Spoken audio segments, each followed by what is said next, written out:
Welcome to the Get Your Ass Up podcast. I'm Tony, the closer. I'm here to inspire and motivate you to never give up on your dreams. As a former NFL athlete who overcame personal setbacks like going to jail and bankruptcy, I turned my life around to become one of the top salesmen in the world.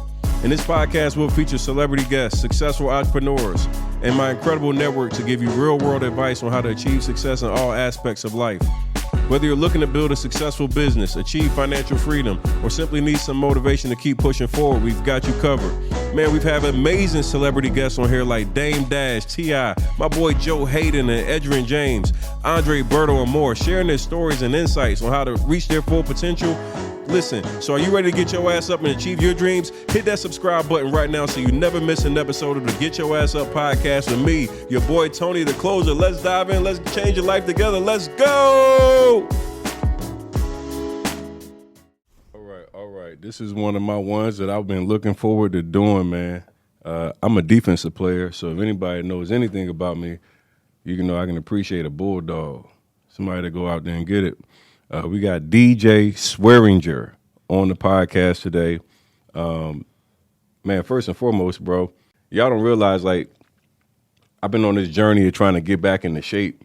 So I started going into the boxing gym, and I seen a NFL safety in the gym that was throwing them things like for real. I said, hold on for a minute. I said, bros out here with some hands and some technique. Like, this ain't just like you just coming in the gym and you just, throwing some haymakers. You got technique, sound, you got your whole boxing gear. I said, man, wait a minute. DJ in this joint looking real raw. Yeah. And that really inspired me. No cap. Like, for sure. I saw you in and I said, damn, this is like, as an athlete, you can always appreciate how tough a different sport is. And boxing has been one of the hardest transitions for me personally. Basketball, I can do it. Baseball, I can do it. Football, it's like the back. We did it for our whole lives, so it's so easy. But then going into boxing, bro, and it's like you got to retrain everything that you think. Right.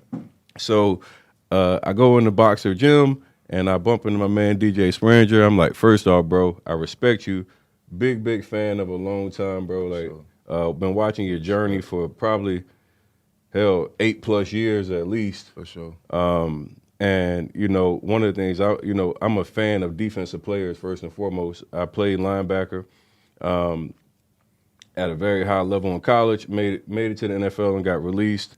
And I know you've had, like, the ability to come in as a second-round draft pick, 2013 draft, went into Houston Texans, man, and you came in on the scene and you was shaking shit from the beginning. Most definitely. Known as an intimidator on the back end. You gonna put wood on boys when they come across the middle of the field. So respect. I appreciate you taking time to sit down with me today, bro. Most definitely. For sure. So let's get to it, man. Like, one of the things I like coming out the gate, I love asking my guests their biggest regret, right? And this can be anything in life. It doesn't have to be, sports related, because this is the Get Your Ass Up show. So it's always something that we wish we had done differently at some point in life. So I want to ask you first and foremost, what's your biggest regret that you might have had throughout your life so far? I'd say biggest regret is not what I did in Washington, but how I did it. You know what I'm saying? I feel like in Washington I could have handled that situation behind closed doors.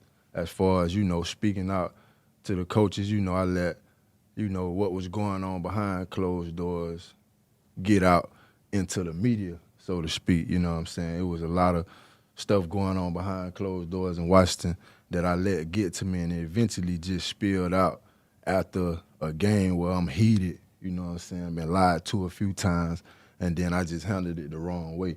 Looking back on that situation, I would have definitely handled that a little different as far as how I handled it with, calling out authority in that such manner like I did, you know what I'm saying? First and foremost, I'm a huge Washington fan. Anybody that knows me knows I'm diehard Washington fan. For sure. I'm to my boy, we done sucked my whole life.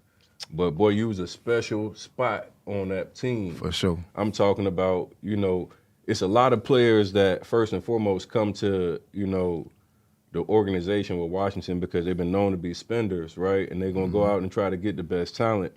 But you came in with, like, first off, like a different type of aura about you, like a mentality that you want from a defender.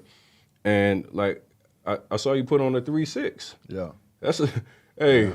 When you go to DC and you put on 2-1 or 3-6, you already know the type of pressure that comes along with it. Right. The late great Sean Taylor, who was, I mean, I can't lie, man, he was probably one of the best football players I've ever watched as a defensive back that could just cover the field, intimidate people, and then come into the box and just deliver ferocious hits, man. And you put on that 3-6, and I'm not gonna lie, you represented very damn well wearing that number, bro. You made plays defensively. You were a leader.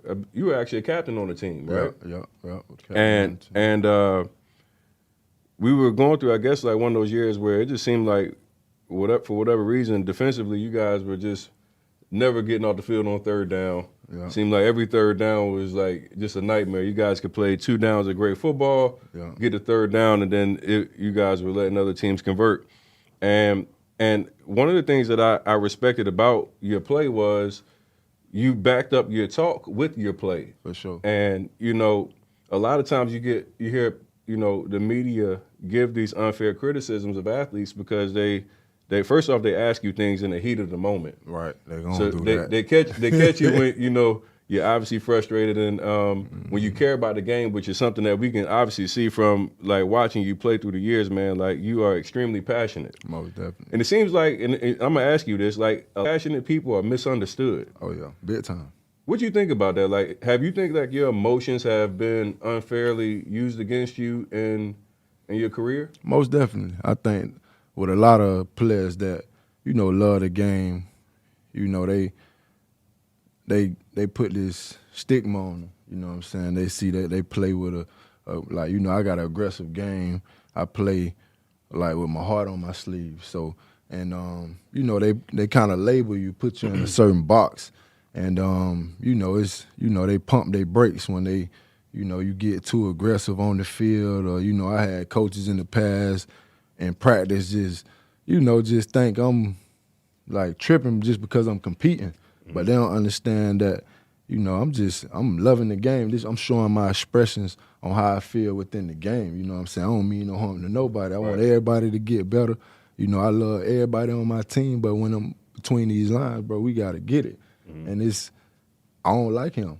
You feel me? He trying to take something from me. So I'd rather have that competition. And then after the game, bro, I love you, bro. You like my brother. You know what I'm saying? Like, it ain't no pressure. It's just, that's how I came up playing. Like I'm gonna come at you like I don't really know you. You know what I'm saying? And like a lot of people, they take that the wrong way. You know what I'm saying? And a lot of emotional players, you know, they label us and put us in a box. And that's kind of like how it's been for me my entire career. You know, not even just NFL, but I say back to high school, middle school, all that. You know, I had coaches that would, you know, tell my pops, like, why he carry himself like that? Why he gotta have spat on his shoes and or look like he's so fresh? And my pops used to be like, man, my man like to look good. You know what I'm saying? So it just, you know, I always been labeled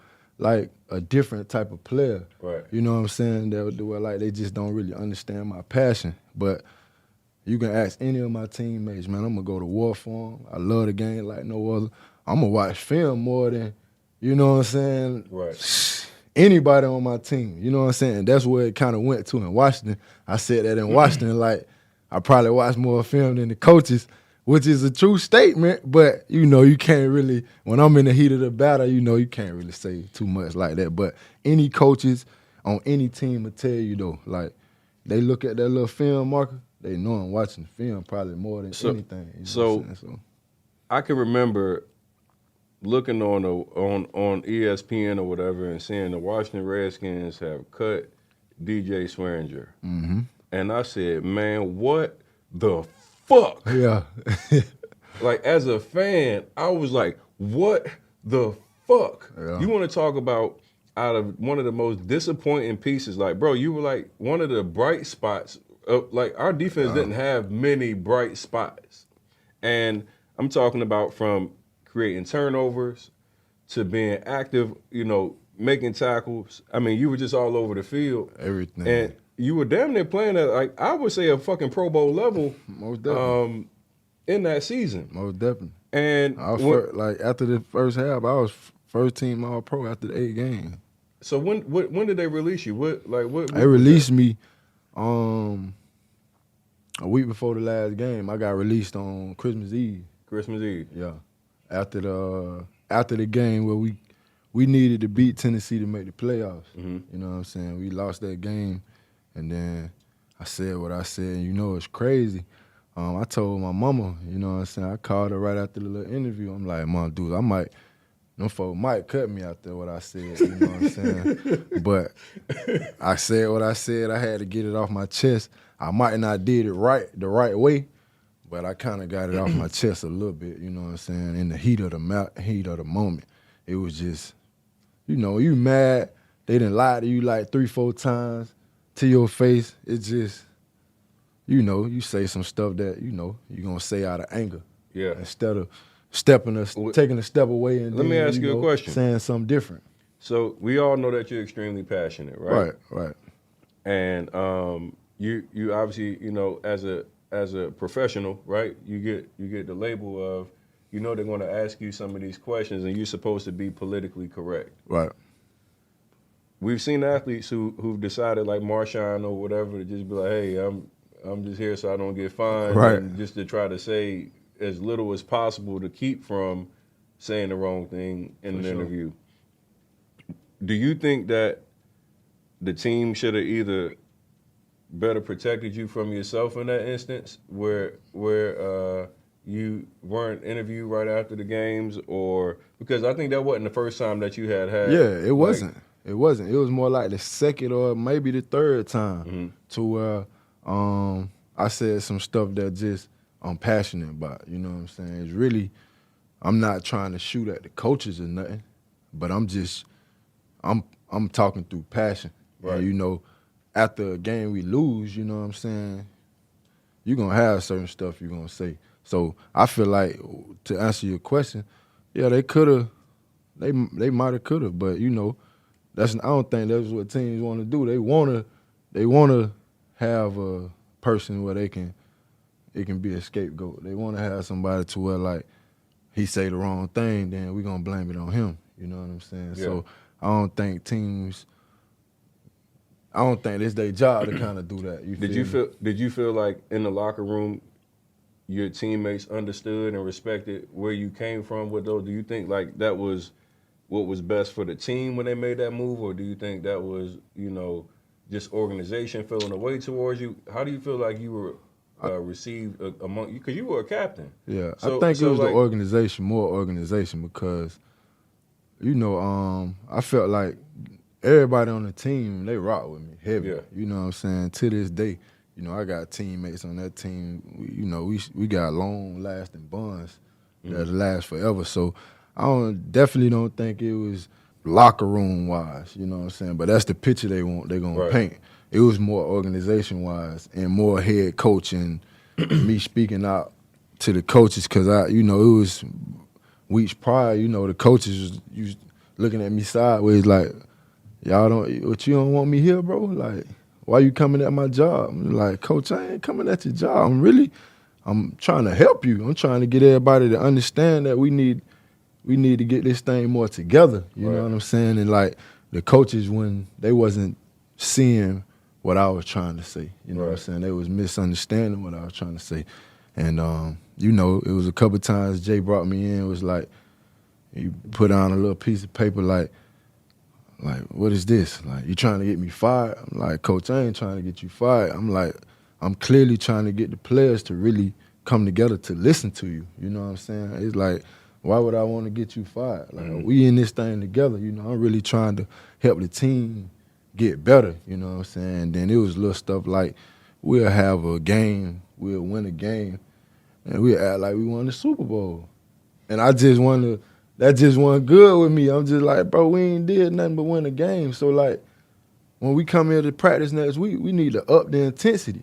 Like, you know what I'm saying? That's what I brought. I just brought challenge. I just wanted to challenge everybody to up their level. And Jay may have felt like you were challenging him in Yeah. the same capacity. And which maybe I was, but it wasn't in the sense of I want you to get fired, coach. Right. I'm just challenging the whole team to uplift the spirit of the team, uplift the work ethic of the team, and really see that make everybody see that, bro, we can make something happen with this team. We got talent, but if we don't have the work ethic to go with it, coaches and players together as collective, we gonna continue to be mediocre. Right. And that's the part that just used to eat at me, to where like, man, we win one game, and it's like showed in history. Like, I think the record was 31-31 over a certain amount of years. It's like, it's mediocre. Right. And then when I got there, I seen like, okay, well, when we win a game, everybody in here like, we done won the Super Bowl. Right. Nah, bro, we got to go back to work. Right. Like, we need to be correcting in that game we lost and that game we won.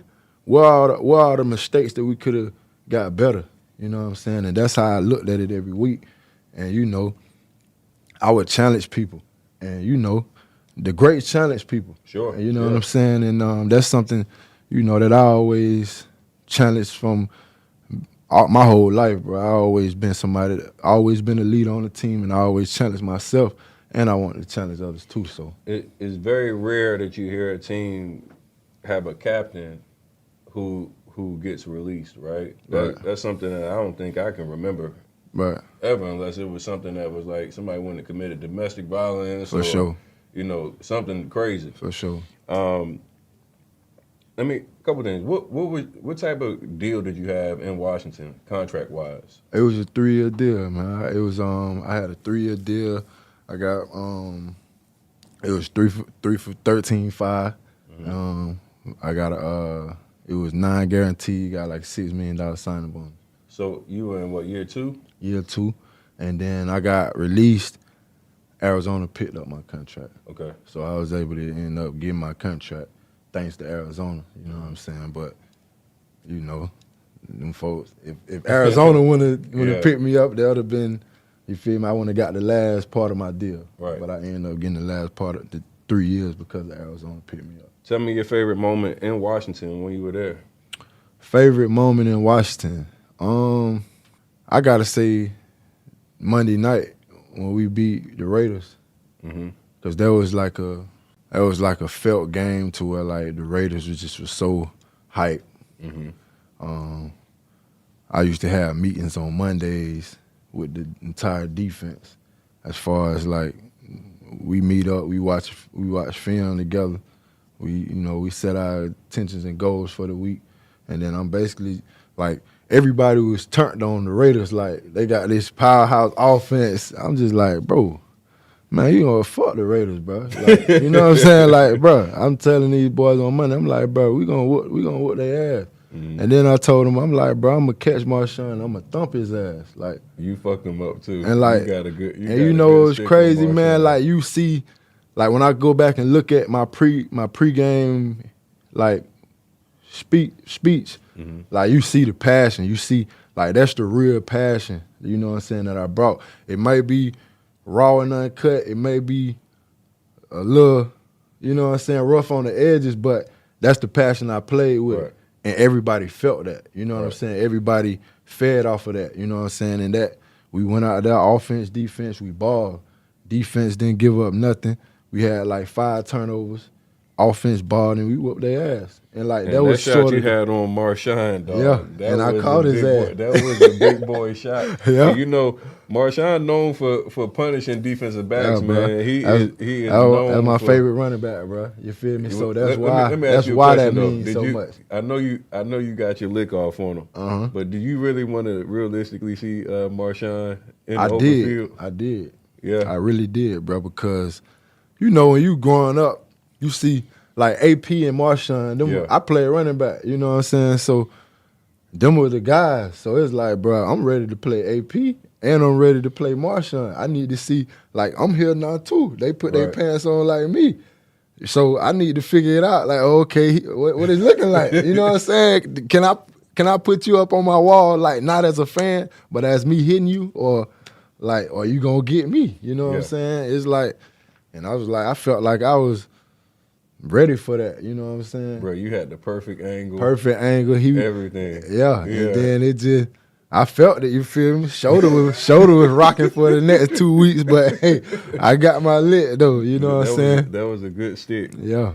I always wonder, like, going into games, like, as a defensive back, I mean, you're more of a physical type of defensive back where you're going to come in there and lay hits, but most DBs don't want to get in the mix when it comes to a guy like Marshawn, for sure. Those bruiser backs are the ones that typically, you see end up on the highlight tape. Right. You end up on Sports Center, either getting stiffed arm or ran over and looking real bad. For sure. And, the worst part is when you come to, Monday morning or Tuesday when you got to watch in team session, and you done got done. Yeah, you gonna see it on the camera, boy. Yeah. Big eye don't lie. But yeah, bro, I always been a hitter, man. That been from where I'm from. Like we breed hitters. My daddy, you feel me? Always, man, you gotta hit something. You know what I'm saying? His nickname was Hit Man. So like I couldn't be walking around the crib or walking around nowhere with my daddy nickname Hitman and I can't hit nothing. You know what I'm saying? What position did your dad play? He played running back and basically like outside linebacker. Okay. You know what I'm saying? So, but he was like that in high school. You feel me? So he just installed ever since I was little. Like, man, hit, wrap up. Like, you know what I'm saying? So all throughout my life, bro, I've been a hitter. So like when I got to the league, like, that's just what I brought. You know what I'm saying? So, Sean Taylor, right? Mm-hmm. You rock that 3-6. Right. Obviously, like, we know why you wore it. You go to DC, that's a name that you're going to hear the minute that you play safety. Definitely if you're a high-level player, there's the pressure of Sean Taylor. What's your, from watching tape, being just a student of the game that you are, I know you watched a ton of Sean's film. Mm-hmm. What type of things did you take from his game? What do you think about him overall as a player? Mm-hmm. Obviously, like in the organization, what he was like, man. He's he's goated. Man, that's my guy. Yeah. Like, Sean T is the reason I play safety the way I play it. You know what I'm saying? Like, I started playing safety my sophomore year in high school. Mm-hmm. So I always played like outside linebacker, running back, because I was somewhat bigger until I got to 9th grade. Then it was like, okay, I'm in high school now. It's people way bigger than me. So I played safety my sophomore year. As soon as I got playing safety, I started looking up safeties. And then I seen Sean T. I always liked the U. I was liking Ray Lewis. I always liked Ray Lewis. And then I'm seeing Sean Taylor and Ed Reed. I'm just like, well, I'm about to watch Sean Taylor highlights every day. You know what I'm saying? Yeah. And I used to watch his highlights every single day from 10th grade all the way up to now. Like before a game, I'm watching Sean Taylor. That's how it was with Ray Lewis, man. Same highlight, Thuggish Ruggish Bone, 3 minutes, 32 seconds. I'm watching it before every game, and I'm just seeing how he played the game, just like the fear he put in people. You know what I'm saying? Just the dominance that he played with. He gonna go sideline to sideline to catch a pick. He gonna go sideline to sideline to make an open field tackle. He gonna talk shit. You know what I'm saying? He gonna let you know when he hit you. You know what I'm saying? He just was a dominant force, and I fell in love with his game, and that's. I'm taking everything from the range he plays to coming down to thump you to playing in the box to whatever it was that he did. I tried to be exactly like him. Right. And then, when the opportunity came for me to play in Washington, it was like a no-brainer. I'm like, I got Sean Taylor tatted on me. You know what I'm saying? Like, yeah, I'm about to rock this 3-6. You know what I'm saying? I'm about to go and rock out with Sean Taylor with this 3-6, bro. You know what I'm saying? Because, like, that's one of the people that I always model my game after. You know what I'm saying? So, and if it wasn't for him and me studying him, I probably wouldn't be the safety that I am today just because I studied him so much, so many of his highlights, I watched and tried to imitate that. You know what I'm saying? So with that being said, give me your top 3 safeties of all time. Top 3? I gotta go with S. Dot, man. Sean T, Ed Reed, and then all time Sean Taylor, Ed Reed, and B-Dog. B-Dog, okay. All right, Them ain't a bad top three. Them were the three that I used to watch. Yeah, and they all play. Yeah, I like all that. three I watched, and then I had the blessing of being able to play with Ed my rookie year in Houston. You know what I'm saying? He was there in Houston when I got drafted. Dog, I'm like a sponge every day. Right. Like, from knowledge, from film study.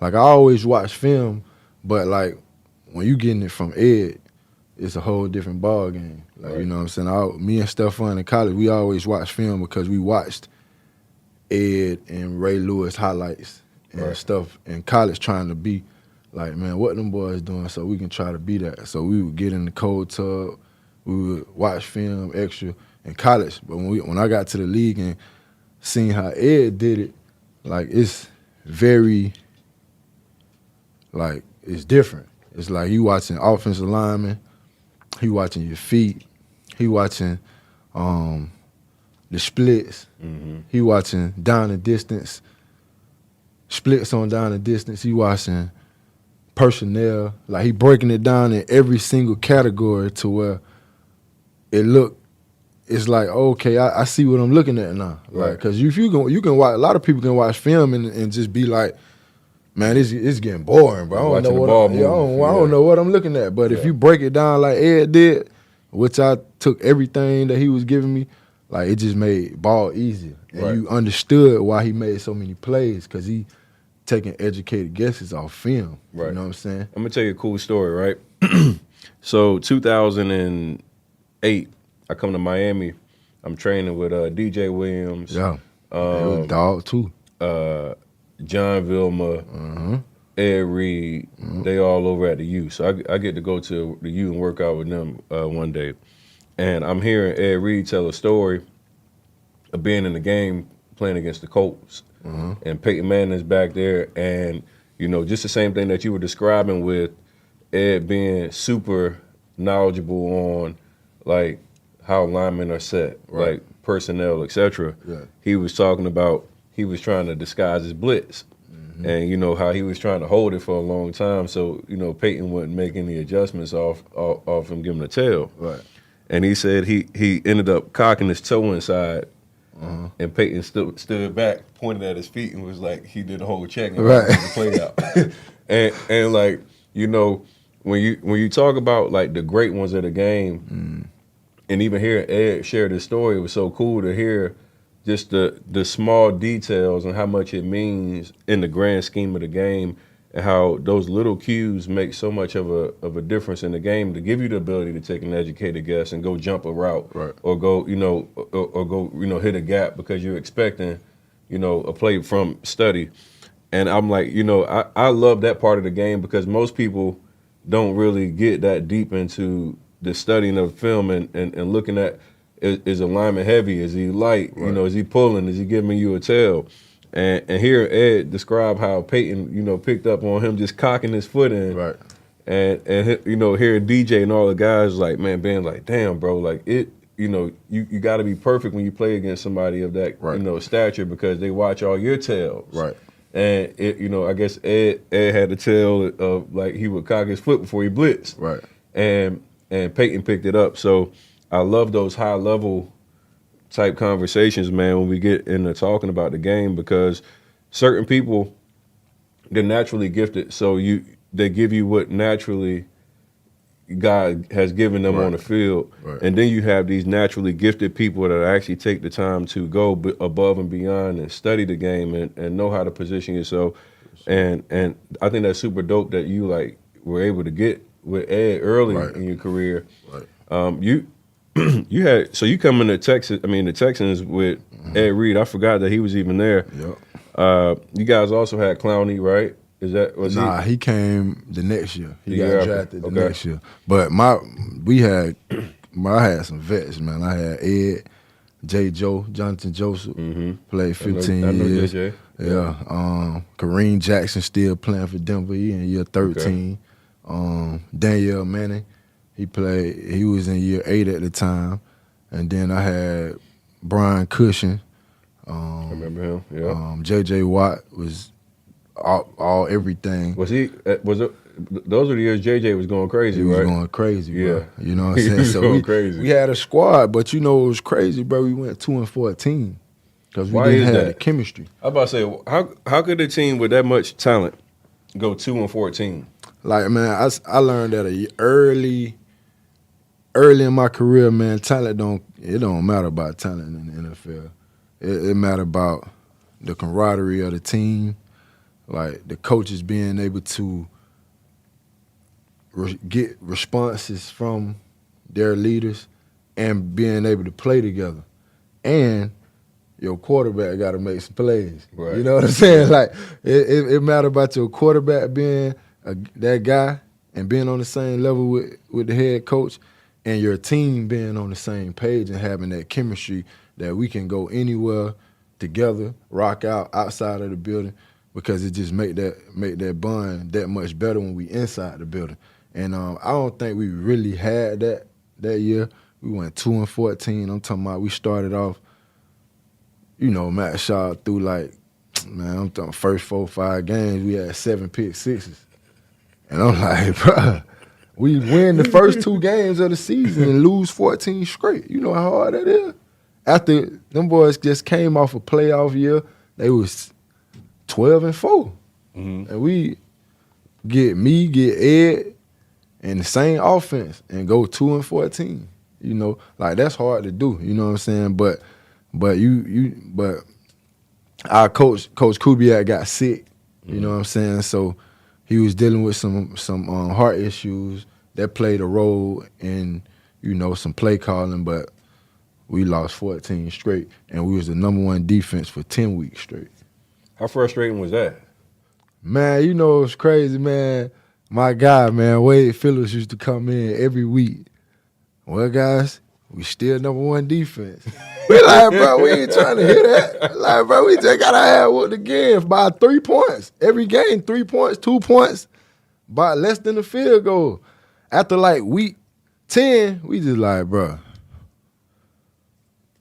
It's like the offense couldn't really do much. Yeah. It's like we was balling on defense, but every play was like we needed this play. You know what I'm saying? Instead of like knowing we gonna have our offense to do something, we trying to make a play every time. Right. But you know, that was definitely frustrating. You know what I'm saying? But it happened, bro. Did you get anything? Did you verbalize anything early? Like, Nah, bro. I was a young pup, bro. So I'm really learning the game. I ain't know. I'm just happy to be in the league, happy to be starting, happy to be, you know what I'm saying, soaking all of it in. Yeah. I'm just enjoying the ride. You know, I ain't got nothing to say. You know what I'm saying? So let me ask you this next question, right? So you a 2nd round pick, you coming into the league, South Carolina boy, man. I know at this point, like a lot of now life changes a lot for you. Most definitely. You get the responsibility of now everybody that ever known you for your entire life probably wanting something out of you now. Most definitely. All the pressure that comes with being a professional athlete. Your likeness is everywhere. Mm-hmm. What was like some of the biggest challenges in that first year, coming into the league and then having to adjust to, you know, family demands of money and tickets and all that stuff? Like, what was that like for you early? It was just, you know, I think the biggest challenges were like trying to separate all the bullshit. You know what I'm saying? Like all the people that really want handouts, all the people that you know what I'm saying, trying to do stuff for you but weren't really your friend. You know what I'm saying? They just trying to do something just to get some money off you. You know what I'm saying? And when you early and you got all this money, you know what I'm saying? I'm 21 years old. Shit, I got $1 million cash in my bank. In my bank, like, you know what I'm saying? Like, that's different coming from, you know what I'm saying? Like, I was just struggling in college. Right. You know what I'm saying? So when you get it, you just thinking like, boy, I can really do this, do that. You got family that you want to take care of. You got homeboys you want to do this with. You got people pulling here, pulling there, bro. Yeah, I get you this, I get you that. You know, as a young player, you know and as a young man, just, you know, that's the biggest challenges, you know what I'm saying? And like in the league, you know, you don't really have nobody like, you know, I ain't got nobody in my family got no millions of dollars, you know what I'm saying? Right. Like that's what they don't equip you for, you know Right. what I'm saying? They don't equip you for when you get in the league how to really spend your money or what to do with your money or how to operate with certain people, you know what I'm saying, when they trying to steal your money. Right. You know what I'm saying? And that's some of the biggest things that you just gotta go and learn on the go. And like those, my first couple of years, those the hardest things. Like weeding out all the fakes. You know what I'm saying? Because everybody like you when you know what I'm saying. You got money, but you gotta be able to lean on your family. You know what I'm saying? When you're in those tough situations and everybody wants something. What's the dumbest shit you spent money on in your first year that you like, damn, I was wild, I was tripping? I say, man, like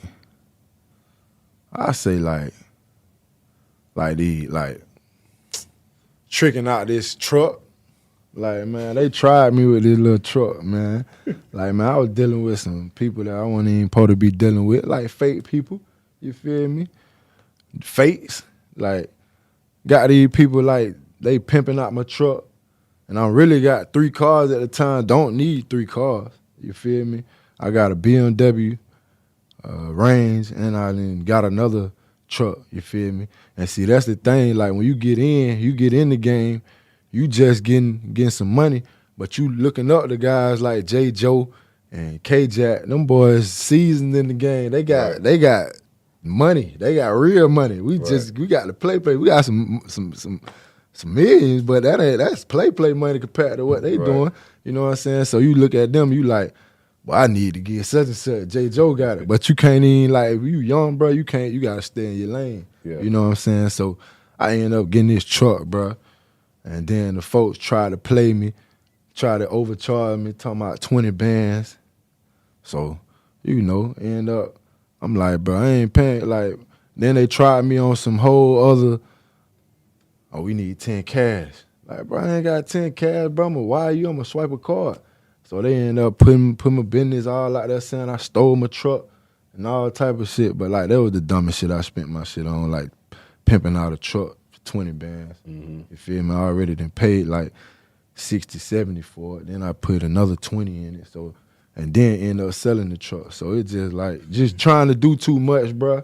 Like, that was one of the dumbest shits, bro. You feel me? So to the young guys coming into the league, what's a tip that you wish somebody would have told you when it comes to, like, that early spending?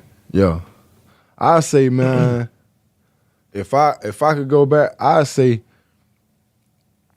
man, put that shit up. I say invest that shit in the crib. Mm-hmm. I say invest that shit in the crib, bro. Cause like that brick ain't going nowhere. You know what I'm saying? That brick, you gotta get say something about real estate. You gotta bulldoze. If somebody gonna play you with that, they just gonna have to bulldoze your shit down. You know what I'm saying? But like we do a lot of renting. Yeah. I did a lot of renting. If I could go back, I wouldn't have did the renting that I did. You know what I'm saying? I got a crib now. You know what I'm saying? But back then, if I would have did it, like my crib in Houston probably be like crazy right now if I would have really just bought cribs then. Yeah. If you would have bought real estate in Houston back in 2013, 2014, bro, you would be sitting in a phenomenal position right now. The Houston market is on fire, man. That's actually one of my markets where I really do wholesale deals, and in the last 4+ years, that market has just absolutely caught fire. So if you would have definitely invested in real estate, and I think that's one of the things I wanted to ask you as well. Do you think the NFL does a good enough job preparing you guys for real life finances, financial literacy, beyond just like that early with the rookie symposium? Like outside of the symposium, do you think they're really giving you the structure to be financially, smart, going into the league and making, hell, you get what's a paycheck like when you, as a rookie, what, 30, 40 grand a week? Yeah.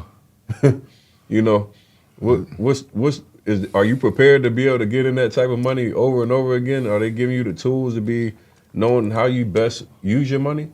I don't think so. And I think when they try to do it, they do it in the middle of camp. We tired, bro. And we got these young kids coming in. They 20, 21, 22 years old. I ain't trying to hear that shit, bro. Just being 100. But they trying to figure out their plays, bro. You know what I'm saying? They trying to figure out how to make the team. So you gonna flood them with all this information when they trying to really, they head going everywhere. You know what I'm saying? You take it back to me being a rookie.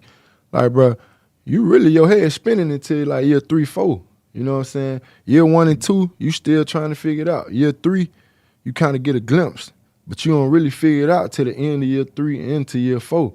So like your head really spinning them first 2 years. So like you giving the information, what's the NFLPA, they coming in, giving people the talk. They do that every time at the end of a day when we done had a whole practice. I'm ready to go home now. Yeah. So, of course, my attention span ain't going to be trying to hear what y'all talking about. You know what I'm saying? Especially when you got this old-ass man coming in here talking about this and that. If it's somebody that look like us or as young as us speaking it, or a player that we kind of really respect to a certain level and giving it to us in a different way, then the younger players will probably attach it and they'll probably grasp more of that information. And if you were more in detail with it, like they not really that detailed. They just telling us about the 401k, put your money here, put your money there, but they not really teaching us on how to, hey man, this is what you do with your money.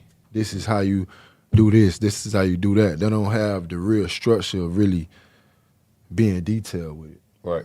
Do you think, and I'm not sure, did you have like a financial advisor when you came in? Or even financial advisors, do you feel like they really benefit the athlete a lot of the time? A lot of times I don't think so. And that's a part of the hardships too. You know what I'm saying? Like I fired my financial advisor early. You know what I'm saying? I seen, you know what I'm saying, after a while, they stealing money. You know what I'm saying? So like that was one of my biggest regrets too. Like as far as early in my career, not really locking in and being hands-on with everything. Right. You know, you early in the first 2 years, you getting all this money, you really you putting your trust in somebody you don't even really know from a can of paint.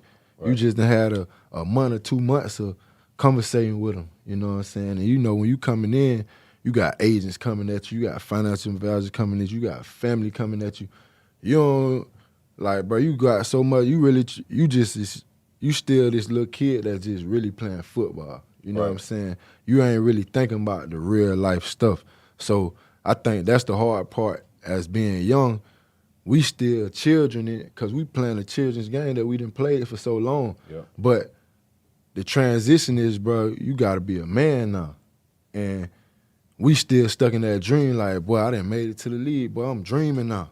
So we really feel like a dream. So you really ain't really doing what you need to do as a man, but you really supposed to. And we don't have those people, those mentors to really show us how to do that or show us how to separate that. And that's the part to where, like, I feel like that need to kind of change. It probably will need, like, veteran players to change it, but that's what that's the difference. You see a lot of people who love to talk about athletes going broke, right? You know, you see guys that have careers that are, typically 2 to 10 years.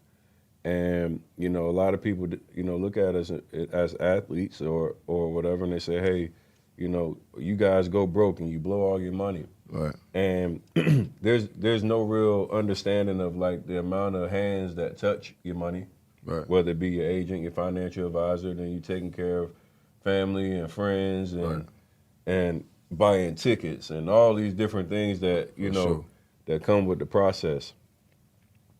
What are 3 things that you would tell a young guy coming out, like you coming out, this is my first year in the league. What's 3 things you would say, hey, you should be doing these things to make sure you straight no matter what? a young guy coming out, as far as like off the field, I say for sure you gotta be hands on with your money. Like you can't just put your money in the trust of a financial advisor, especially if you ain't known them for over 3-4 years. Right. You know what I'm saying? You don't know nobody if you don't know them. Like when you first get in, these financial advisors coming. If you ain't know nobody over no year, bro, you ain't no need to trust them with your money. Cause they don't know you from a can of paint. You know what I'm saying? So I say be hands-on with your money at first. Don't put it in no financial advisor hands because you don't know them. If you ain't know them over the past 2-3 years, don't trust them. You know what I'm saying?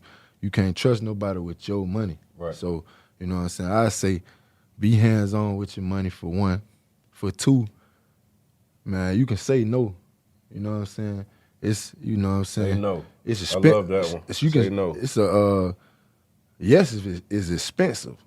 You feel me? Yeah. It don't matter what you got going on. Yes, it's very expensive, dog. You feel me? So you can say no. No gonna save you some money. No gonna save you gonna save you some heartaches. It's gonna save you some. It's gonna save you a lot to say no. You know what I'm saying? It might hurt at the time being. You might lose some friends, but hey, you gotta protect you. You know what I'm saying? End of the day, this your dream. This ain't your family dream. This ain't your girlfriend dream. This ain't whoever. This ain't even no. It ain't. It's your dream. So for one, man, be hands on with your money because you just made this money from your hard work. For two, bro, you can say no. You know what I'm saying? And three, I say, man, take care of your mental. You know what I'm saying? If you gotta do the therapy, get some therapy. You know what I'm saying? Like, ain't nothing wrong with getting therapy. Like, at the point I'm in now, like, that's how I got past the Washington stuff, because I did therapy. And I'm on therapy now. I got 3 therapy sessions a week, bro. You feel me? That's good. You know what I'm saying? And it's helping. Most people don't talk about having counseling, man. I personally, you need that. I personally, use counseling myself. I think it's something that, like, our community, we see a lot of people kind of look at you weird when you mention having somebody that you speak to or having a therapist, but it's definitely therapeutic and it's needed. You can look at me weird. I don't get it. I want to ask you something about women and like, how do you manage, like, going from you might have been the guy at maybe either a small school or even been at like a South Carolina or something like that, which I'm sure like is crazy. Yeah. But then going to this next level, where you know everybody knows how much money you make. You're Googleable, right? Right. I can go type your name in. I can see how much money you make each year. Right. Like, I can see if you got a girlfriend. With all the most guys I know, they end up in some bullshit because of women. Right. Some capacity, you trying to fly girls out, or you trying whatever you got going on. What do you tell the guys, the young guys coming in, about not getting caught in the wash of trying to hit everything? Because it's easy to go out here, see everything looking good, everybody shooting they shit at you now. They know what you looking like, know what you got going on. Like, what talking to your rookie self right now, what would you say, or what would you have done differently when it comes to, like, women, and if it wasn't you personally, like, other situations you might have saw? I say, man, everything that look good ain't good. You know what I'm saying? Like, with women, you gonna have your fun. I can't tell you not to have your fun, because, like, you was in Houston. End of the day, bro, you done worked your ass off. You know what I'm saying? You spread your wings a little bit, man, but you gotta watch. You gotta always watch your back, bro. Yeah. You know what I'm saying? If it look, just because it look good, that don't mean it's necessarily good for you. You know what I'm saying? Like, women rob, women do all this stuff trying to get pregnant. You know what I'm saying? Right. Wrap it up, bro. You feel me? Wrap it up, because that's what they want. They want you to have their babies. You know what I'm saying? They want to be that, oh, I got him, da-da-da-da-da. And they telling their business to their homegirls.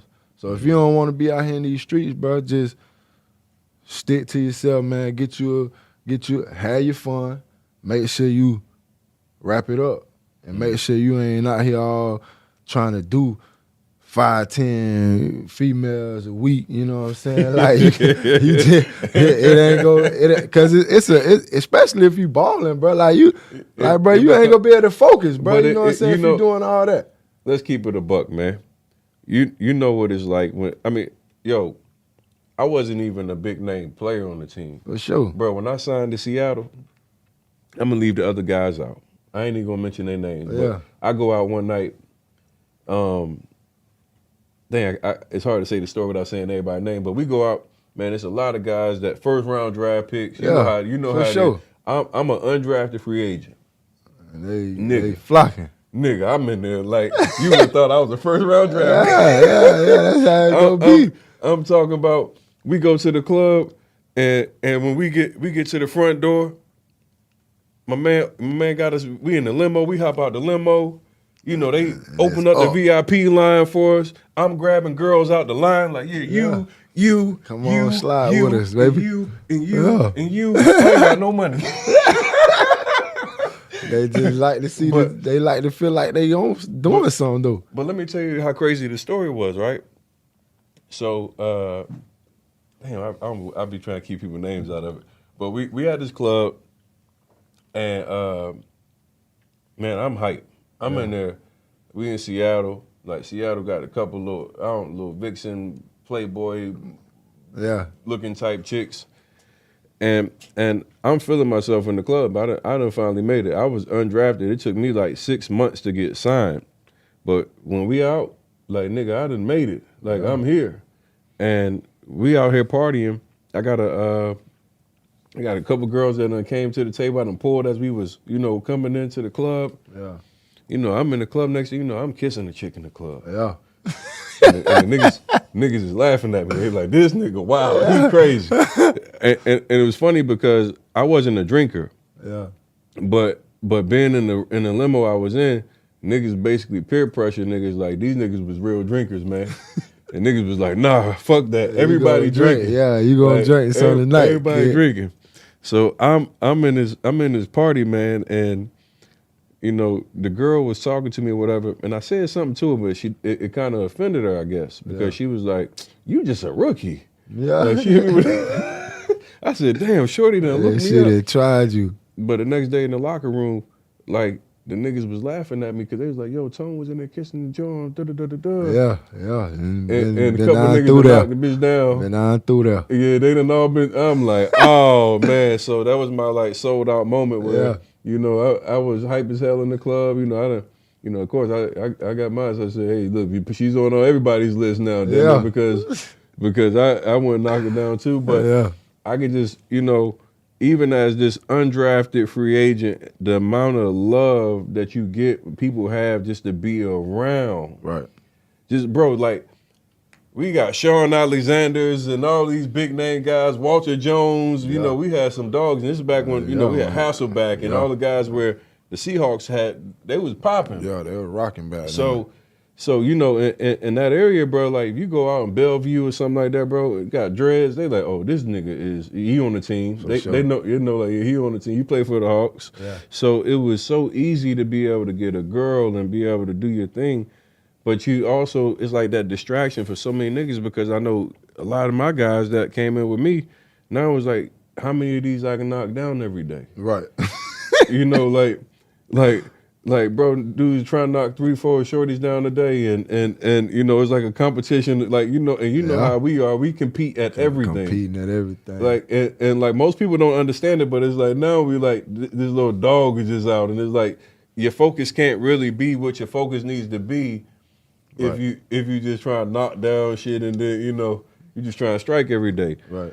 But I laugh at these stories, man, because for the average Joe, they don't understand the amount of temptation, the amount of like how easy trouble is, how easy distractions come. No doubt. And it's easy for people that's on the outside to always have like a negative, They got something to say. Yeah, you got something to say, or you try to knock it, but like you've never been put in that position. Like I always joke with my girl, and I'm like, I would hate to be Trish and Thompson. See, everybody always grind this man up about about cheating. I said, man, this man messed with a Kardashian. I said, can you imagine how much pussy get thrown at him on a daily basis? Right. I was like, bro, like, what I get thrown at me right now is unbelievable, and I got a very public relationship, bro. Right. I showed my cousin the other day. I'm like, girls be coming in my DM. They just, I mean, they going rose. They got the little rose joint and all that. They be going crazy in my shit. I'm like, damn. Trying to get right. I'm like, y'all trying to get. They be trying to go crazy. Crazy, boy. So I can't imagine like somebody like Tristan that like, bro, like you got a Kardashian. Your visibility just went to the moon. On a whole nother level. And to get that much thrown at you, it's like, bro, you gonna constantly have some bullshit if you're not strong enough to resist. Gotta have that discipline. And speaking on discipline, bro, I gotta respect you because like when I came to the gym, I was like asking you a couple questions about just like where you were like conditioning wise. If you smoke, what you know, he's like, man, I ain't worried about no damn smoking, bro. Like I got a couple years left and I'm focused on putting the best possible me out. Right. And like hearing you say that was so refreshing, bro. Like no cap, like to hear you like to be, 9-10 years into the league where you can be like, man, I'm chiefing and I'm doing my shit and I'm just, I don't give a fuck. You said, man, I'm giving my best to this right now. Right. I'm committing my everything to this right now. I can do that shit later. Yeah. And that shit was something I think that many people need to hear, bro. Like, for sure. There's a lot of guys that live in the moment and they let moments and opportunities slip by them because they're not really truly committed to that opportunity that they have. Yep. And I think, like, even when I asked you your biggest regret, I hear you mention Washington and the things that you said, but I think that a piece of that is also knowing that, you don't have forever in this game. Right. And, you lose very valuable opportunities sometimes, not appreciating the moment. Right. And I got a lot of respect to hear a guy that has had the level of success that you've had for this amount of time to say, hey, man, none of those distractions are priorities to me right now. Right. I have the rest of my life where I can focus on if I want to get high or do whatever else, BS, I can do that. Right. But right now, I want to put my best body forward. I want to put my best mind forward. And I really respect that. Like, and I wanted to highlight that because I think more guys need to hear that. Definitely even the younger guys, man, because we think this shit is guaranteed. And I mean, I had one of those careers where I thought I was gonna make it for 10 years like you played, and I made it a year and got cut. For sure. And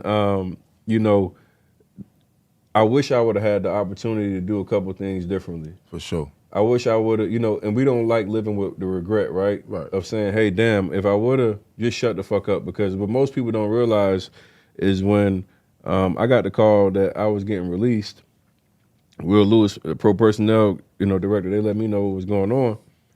Cursed a couple people out. Mm-hmm. I felt the way. For sure. And I'm very emotional. Like, I'm like you, bro. Like, I play hard, I go hard, right. I give you everything I got. And I felt offended because part of this game is politics. Right. A big part of it is politics. It's everything. And I know over your career, you've seen so many people going in and out of training camp.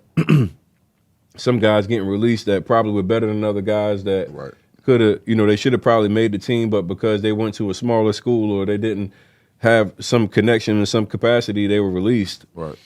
And I remember going through a series, and I'm going through camp and I'm watching film, and I'm even getting like very good feedback from the coaches on film. And then when we get to release day, they keeping guys that look like pure dog shit. Right. And I'm sitting there like, man, ain't no way they kept this nigga over me. Right.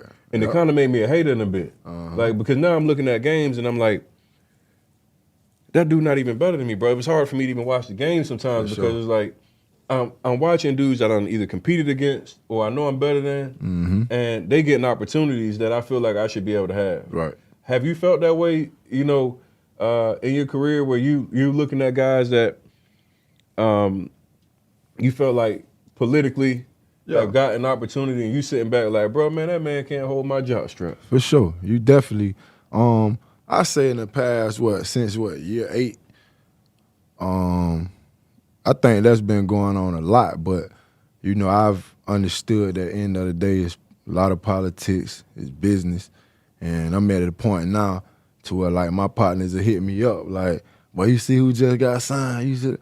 I'm like, bro, I don't even care about that no more. You feel me? I ain't even feeding the negative energy because at one point I used to be.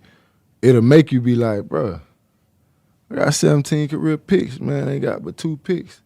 You know what I'm saying? It'll make you go there, but it's like, bro, man, fuck that, bro. I'm grateful for what I need to be grateful for what I got, for what I accomplished, and I need to show gratitude for where I'm at right now. Right. And that's where I'm kind of at now, to where like last year, it was kind of a battle because it was the first time I haven't been in training camp and I got picked up late, you know what I'm saying? So, but this year I'm handling it totally different, you know what I'm saying? I'm just more disciplined with and more grateful to just being where my feet at, you know what I'm saying? Right. And taking full opportunity of the blessings of the day, you know what I'm saying? And understanding that, yeah, man, buddy got picked up, it's fine.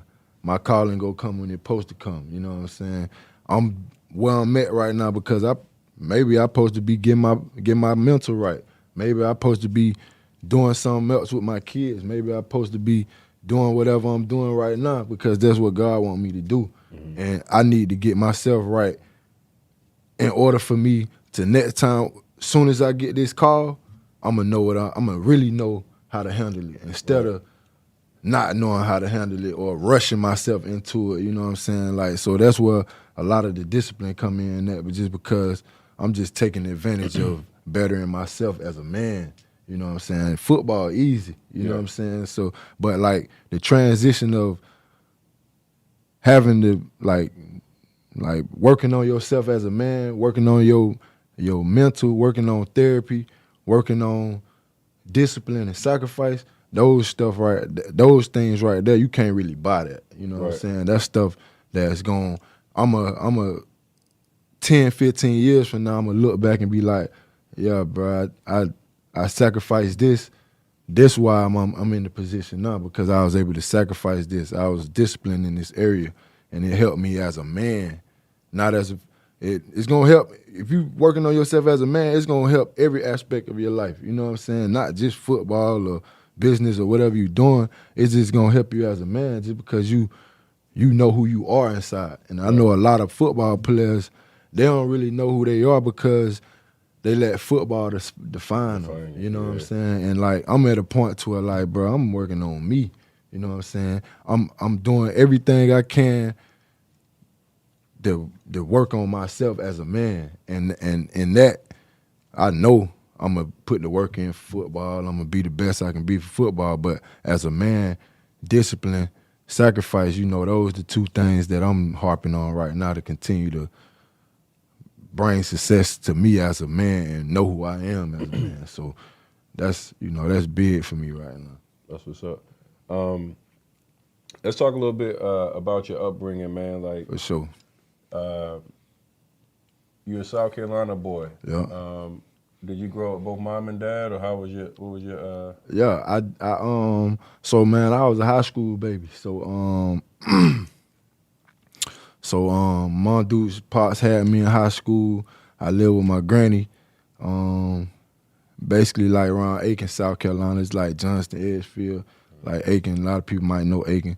But I lived with granny till I was about 4 or 5 years old. Then we moved to Greenwood. When I got to Greenwood, that's when I started living with both my parents. Okay. But I was with granny and all my mama brothers and sisters. They got it's 9 of them. So like I was with them. 9 brothers and sisters. My mama got 9 brothers and sisters. Okay. So I was the young brother in that house with my granny up until I was 5 years old. Then I moved to Greenwood with my parents and moved to the hood. We was spot to spot. I probably, like growing up, bro, I stayed in probably 8 to 9 different houses, just because my people was trying to find the best opportunity for us, because they wasn't from Greenwood. So we was just moving spot to spot.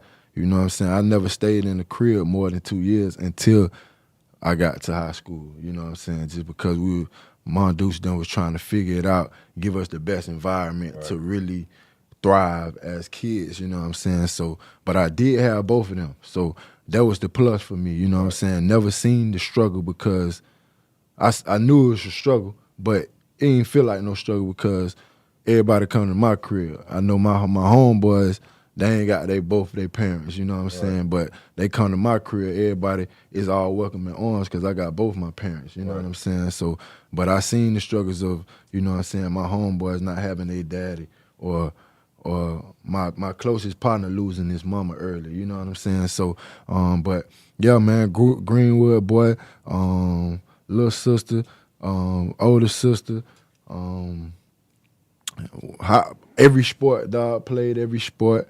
And that was the biggest outlet for me, you know what I'm saying? Coming back to the crib, you know, your partners want to do this and do that, you feel me? I mean, I'm going to practice, bro. You feel me? Like, you know what I'm saying? They throw this in your face, boy, you want to do this, do this? No, I'm going to practice, bro. You feel me? And, like, that was the thing, man. I had my daddy in my life, and, you know, he was always that figure. But Mom Dukes always kept me straight, you know what I'm saying? She always kept me straight. Anytime I'm getting in trouble, it was always Mom Dukes that going to keep me straight. But I had my father figure to show me how to be a man, show me how to lead, and show me how to, you know, raise a family. So big shouts out to, you know, Mondoose and Pop sticking it out, having me in high school, and still, you know, holding that down for, 24 years, bro. Yeah. You know what I'm saying? So, you know, that's big.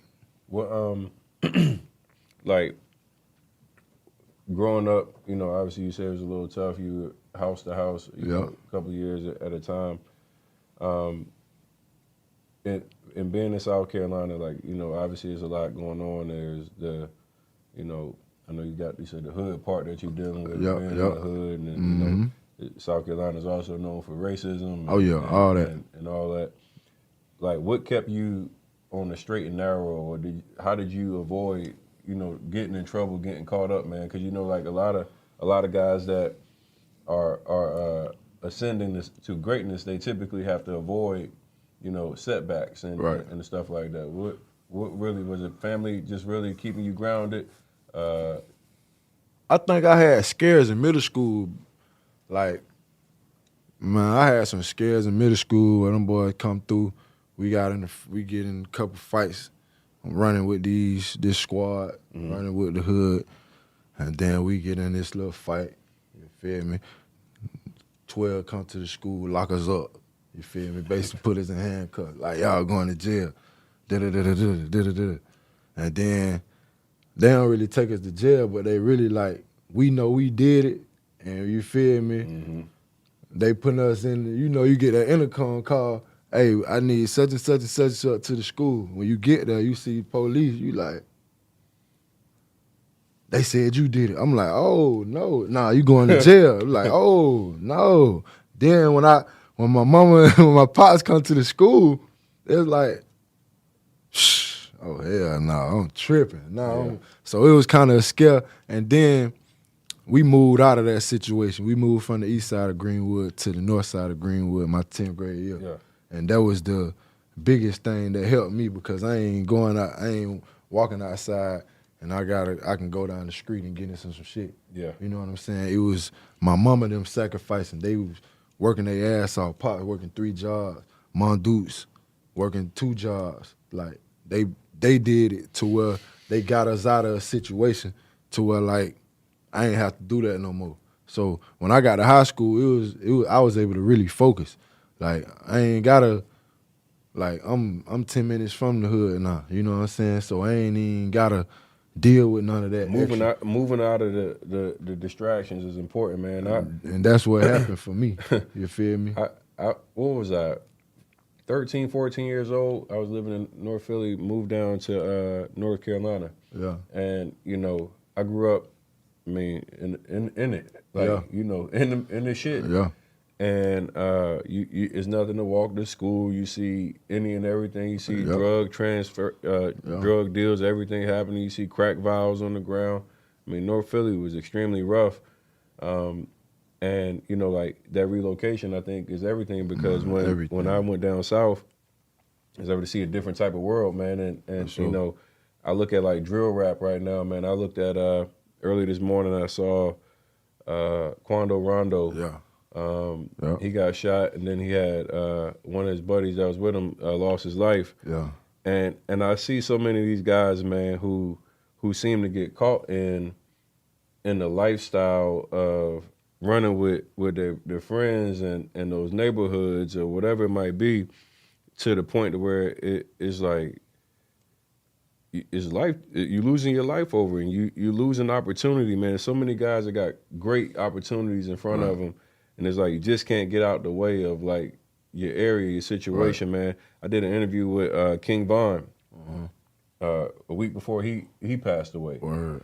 And when you hear these guys who like they've been a product of their environment, Right. you know, never really been outside of whatever that block is or that mentality that's in that area. For sure. And it's like, man, I hope some of these guys get to the mindset and understand it's cool to live. Right.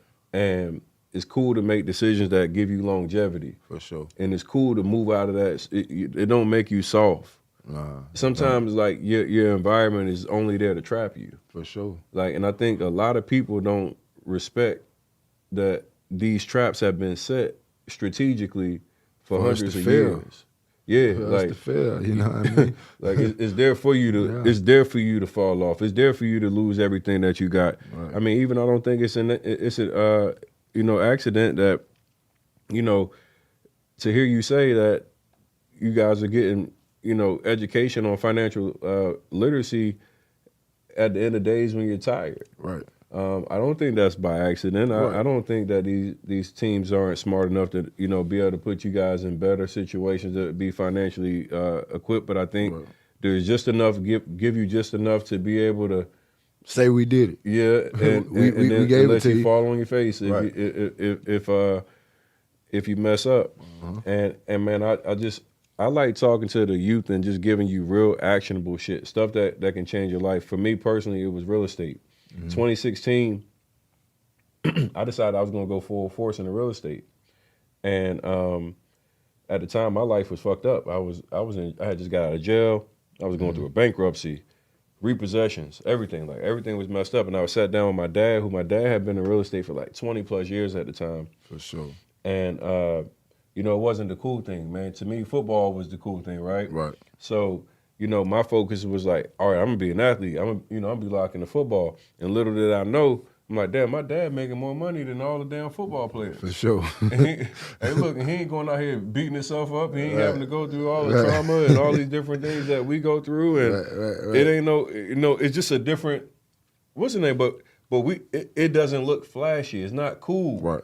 And that's when I decided in 2016, I decided to get into business. I started trying to like really dive in and learn it, you know, to the next level. And when I learned the business, I started seeing like, damn, like, yo, you mean to tell me I can make this type of money? I don't have to expose myself. I'm not have to get in any trouble. Right. Man, I don't have to look over my shoulder. Like, man, I'm now become a multi-millionaire, and I don't have to look like I got an op or worry about like, you know, no funny shit. And I think it's something that I think a lot of us have to be more intent for. I mean, and when I hear you mention, hey man, I did a lot of renting. There's nothing wrong with renting, but I think what would have been even better is to find ways that you could have owned it and then rented it out to other people. Right. And, you know, that's what I'm saying. So you actually get that passive income in addition to being able to, you know, depreciate on your taxes and all these other things that really haven't been taught. But that's one of the things I'm looking forward to doing with you is being able to show you what I've been able to do with real estate, man. And it's so many powerful tools for people that it doesn't even require you being a millionaire. It doesn't require you having to have six figures, but the knowledge that comes with this business can make you 6-7 figures very easily. Sure. And you know, that's one of my biggest things now is like really giving us better ways to be, you know, whether it's credit, real estate, to be in positions of like power, to know exactly how you can leverage your knowledge into more money. Sure. Because I can only imagine like a guy like you coming in and being able to have the mindset that you have now at year one.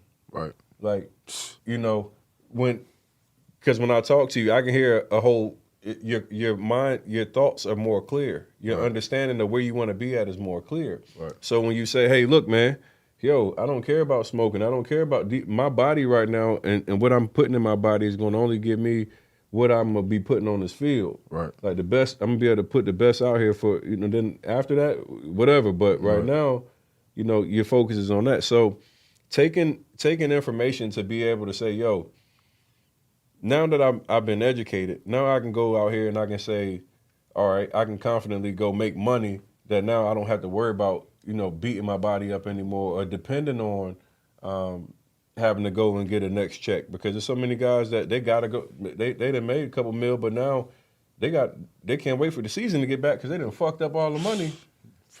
You know, and that was one of the shocking things for me, man. When I was having conversations with some of my guys, and they be like, "Yo, let me hold 200 real quick." I'm like, 200. I'm like, bro, what the fuck you got going on? 200. That's crazy. And then you like, yeah, man, I'm about to get this. Like, bro, you done spent all that fucking money, dog. Ain't no way.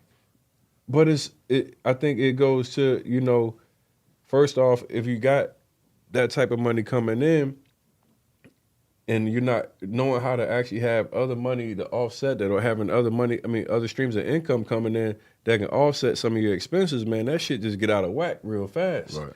Man, a couple trips in Vegas and niggas are spending $70,000, $100,000. Yeah. You know how it go. You pay your shit. You done went on the tables and got smoked for $50K or whatever. Yeah. You know, you go to Dre's or whatever. You done, you know, the weekend go by. Fuck, it's $6-figure weekend. Right. So, you know, I just think it has to be ways that we can understand how we can leverage like real estate, and how you can even get into real estate without having to have a license or good credit or good background. These are the things that, like, when I started in 2016, I was like, yo, I got to have millions of dollars. I got to have great credit. I got to have a license. I got to be in that market. And all these things were false. And when I realized that piece, my dad opened up this portfolio and showed me where he was at, bro, it was game on for me, because now, just like we do in anything, like in sports, man, you can now go and understand, like, once you learn it, we dive deep into it, and then it becomes like, damn. All I got to do is talk to some people. All I got to do is find these leads, and then I can be able to go get a property, man. There's properties that you can get in the United States of America where somebody's in a bad enough spot. And I always call real estate the pawn shop. I call it the pawn shop of real estate, wholesaling, right?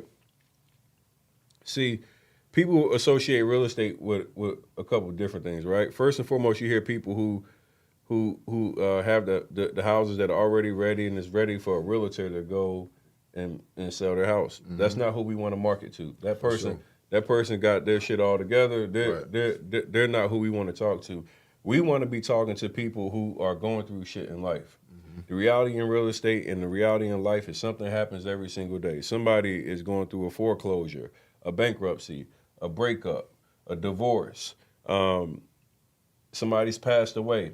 There's something that's happening. There's even when there's like storms, like, for example, a couple years ago, Houston had, you know, ice storm. Yeah. Yep. Now, I just want to tell you how important this is understanding the business. Now, I was able to tell my students something that most people weren't prepared for. That ice storm happened. I said, hey, listen, the Houston market has never had anything like that happen before. There's going to be a lot of properties that are going to get destroyed, and homeowners don't have insurance that's going to cover that. And what's going to happen is those off-market properties are going to be properties that people just going to say, hey, look, I don't have the money to fix it up, so it's just going to be left like it is.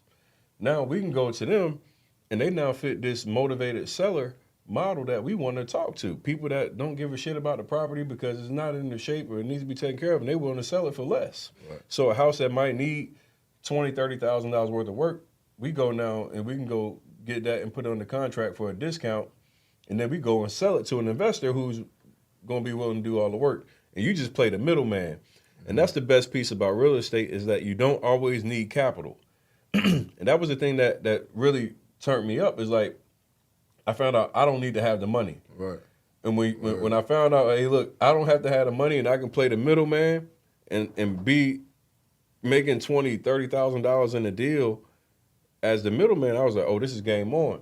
Sure. And I started teaching people how to wholesale, and I call it the pawn shop of real estate. And why I say that is because people have, like, you think about who goes to the pawn shop.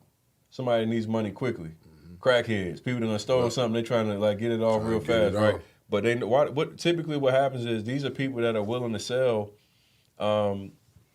something for less money that's worth more because they need the money quickly. Right. And that's the same thing we think about with houses. And as we sit down and we get to build more, I'm going to really show you how you can actually implement this into your life and even put it on automation. So you don't have to physically be doing it. See, one thing people think like you got to be the one that's grinding and doing all the work. I put teams and people in place now. So whether I'm at the gym or whatever I'm doing, I can now still have business and things operating like a true business owner.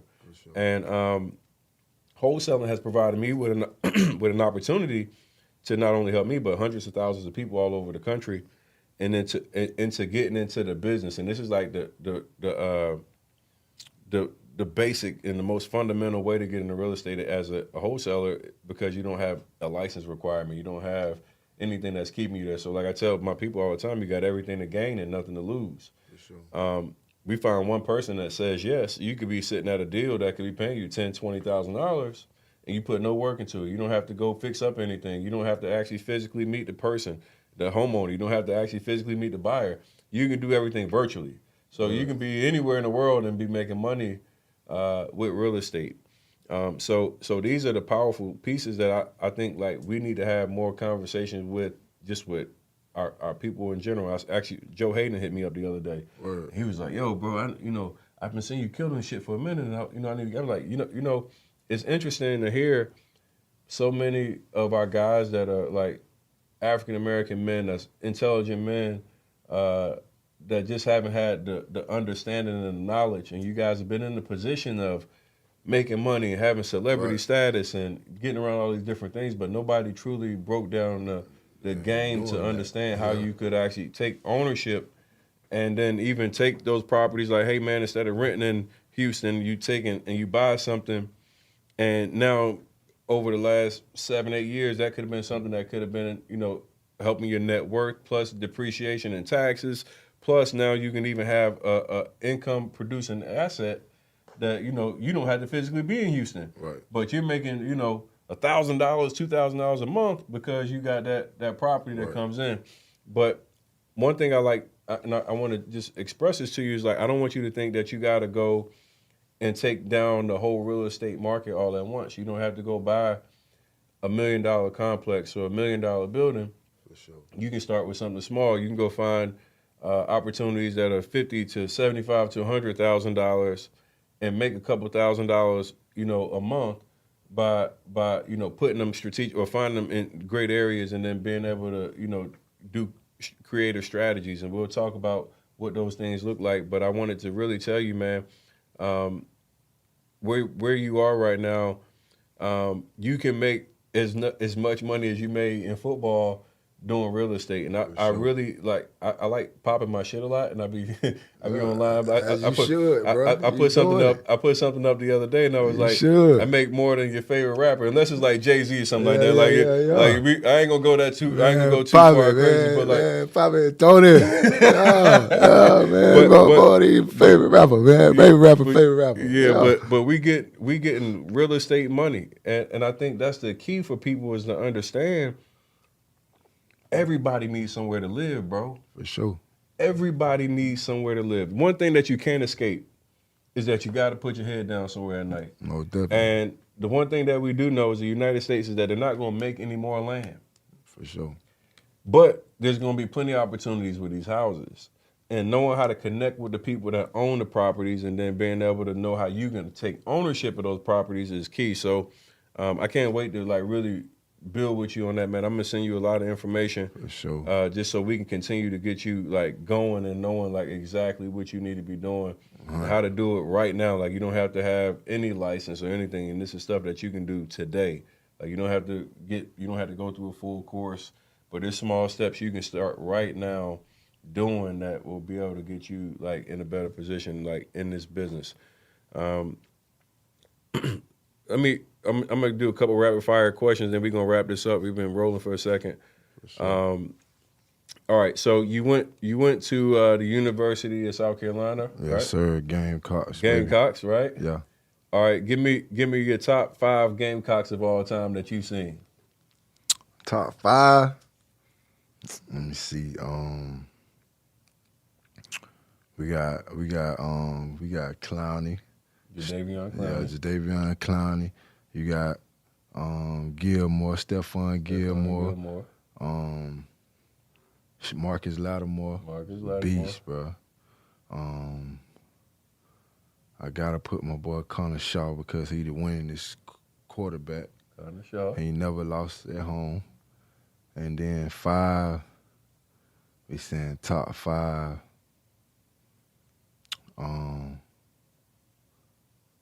Top 5, man.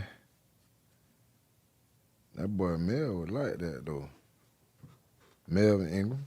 Melvin Ingram? Yeah, I said in my top 5, bro. Yeah. You kept yourself off the list. Yeah, man. I kept myself off the list, man. Everybody know where I stand, man. You know them boys know where I stand at. You know if they ranking it, they'll probably put me in there, but I ain't gonna put myself in there. All but right. I was a pivotal leader in them. I was the leader of them, the winning in senior class. So, but it is what it is. My fans and my people, my supporters know where I stand at. Who's your favorite coach out of all the coaches you've had in your life? In my life, and why? Man, favorite coach, man, that's hard, boy. One coach that you know is like a real one. He really care about you. He a good coach. Like, you know, some coaches full of shit. And Yeah. then like some really like care about their player. Favorite coach, man. Man, it's a toss-up, man. I'm gonna have to go to the league. I mean, my high school, I love Shell Dula, man. Like, he taught me discipline. Besides Shell Dula, in high school, I go to the league, man. My favorite coach, it's a toss-up, man. Sean Payton and Bruce Arians, but I think it's Sean P though. But Bruce Arians gave me the authentic real. Like, that was the first time that I was able to get the real and no sugarcoating. Mm-hmm. Man, you fucking up today. You know what I'm saying? You can't be looking like all-star and Pro Bowl today and then come out and have worth of shit. Your ass gonna be riding the bench doing that. You know what I'm saying? And to hear that straight up, it's like, okay, let me get my shit together. Yeah. Sean Payton was just real, bro. You know what I'm saying? Like, he was just real. So I say Sean Payton, Bruce Arians. I didn't really get to play and be a starter like that for Sean Payton. Mm-hmm. Feel me? Coming off third downs and stuff like that. Yeah. But I like Sean Payton. I like him a lot, bro. Who was your least favorite coach? Billy O'Brien, man. Yeah, man. Billy used to try me, dog. Screaming in the nigga face, man. Like, screaming in my face, like, just try to treat you like what do you think about a coach that does like the old school yelling? And... I mean, you can yell. I ain't tripping about that because I come from that. So, like, I ain't tripping about you yelling and get your ass in it. You can yell. But don't come in my face and be in my personal space yelling at me, bro. You know what I'm saying? That's how that thing went, bro. That shit was crazy. That was my second year. Oh, you know, Kubiak got fired second year. Billy O'Brien come in. And, like, my thing early, I didn't want to adjust to the new coach. Mm-hmm. It was hard because Kubiak let us play ball, did this. O'Brien come in with a college mentality. I don't give a damn. His first meeting ever meeting us. I don't give a damn how hot it is. I don't care where we gonna practice anywhere. We practicing at 12 o'clock in Houston. Bro, we practiced at 12 o'clock every day in Houston, bro. Bro, we had, every day it was 100 degrees. Bro, I used to change socks and shoes every day at practice. Soggy in that bitch. Bro, every day. But fast forward to the story, bro. I'm late. No, I wasn't handling my business like I was supposed to, you feel me? I was late a couple times, so that's all on me. But push come to shove, man, we have a little meeting. Man, we had this little meeting, bro. you know how we have walkthroughs, right? Yeah. We 5 minutes into the walkthrough. Man, Billy O'Brien called it up, man. Hey, man, walkthrough over with. I want to see DJ and all the defensive coaches, man. Man, say, man, he said this, that, or the other, whatever it was, man, he said it. And then I was just like, hey, man, y'all was scared of Delaney Walker, man. I locked Delaney Walker up. I had like a pick, 4-pad breakups on him. And I'm just like, man, y'all was scared of Delaney Walker, bro. I locked him up. That boy said, man, we're not fucking scared of nobody. That boy got up in my face like, said that shit like 25 times. We're not fucking scared of nobody. We're not. I'm like, I'm looking at the D coordinator, Romeo Cornell, looking at me like he's scared. I'm like, Coach, we talking like, why he in my ear? I'm talking to D coordinator. I'm like, Coach, we gonna talk like grown men or little boys. He like, we talking like grown men. But we're not fucking scared of him. He didn't pushed up on me like he wanted to do something. So I turned to him, I'm like, Coach, man, all due respect, man, you gonna stop screaming in my face? If we can't get on the understanding like grown men, it just ain't gonna work, man. You gotta do what you gotta do. I gotta do what I gotta do, but you ain't gonna treat me less than a man. At the end of the day, I'm a man. I'm always gonna respect you, you know what I'm saying? But when you coming at me like that, bro, I just can't respect that. And then, you know, we ended up getting it right, took my position. Then I had to catch a pick to get my position back. And then I fucked up at the end, being late again.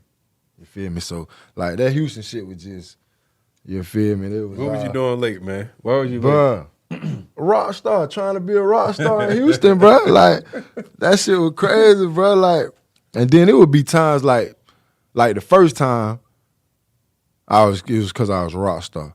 But then I moved to Pearland. But if you in Pearland in the morning, like the 2 times that I was late, I woke up early. But you know, when you wake up early, you feel like you can chill. Yeah. You can. But if that traffic hit you, bro, going from Pearland, like I ain't stay but 15, 20 minutes. But if it's traffic, bro, you hit. You feel me? So the 2 times that I was late, bro, I woke up early. And this is like the last game of the season. We playing Jacksonville. General manager Rick just had told me, hey, I applaud you how you handled this situation. They challenged you. They somewhat disrespected you, but you handled it like a man. I don't condone you being late, but I just want to tell you that you handled it well. You know what I'm saying? Next day, nigga late. I'm like, bro, what the fuck? Like, and I ain't even try. I ain't go out. I ain't none of that. It was just I'm up early, feeling good. Drive, boy, I hit that traffic. I get in that bit as soon as he shut the door, I open the door. I'm late.